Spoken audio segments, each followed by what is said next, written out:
Hei, olen 40-vuotias insinööriopiskelija ja 3 lapsen isä Helsingistä. Ammatiltani olen varastonoitaja. Etsin työtä logistiikan koordinoinnin ja tilausketjun optimoinnin parista.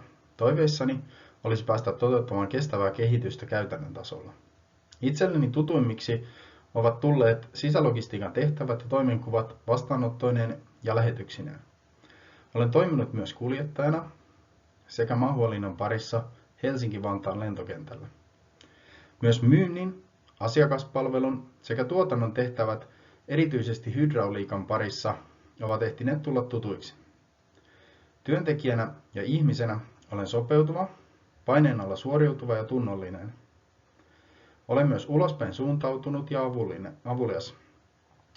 Muiden antamien palautteiden mukaan olen luotettava, rehellinen, rohkea, reilu ja aikaansaava. Tavoitteeni on ansaita hyvä elintaso työskentelevällä kestävän kehityksen eteen toimitusketjun optimointien ja riskienhallinnan parissa.